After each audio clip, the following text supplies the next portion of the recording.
ไหลลงสายันตะวันสาดส่อง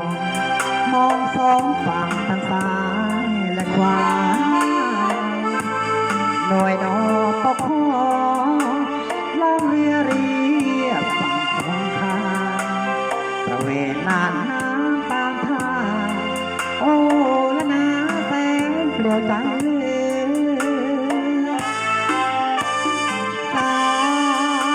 คนงามอยู่ตามท่าน้องนางมารถคนยาทางสวนผักปลูก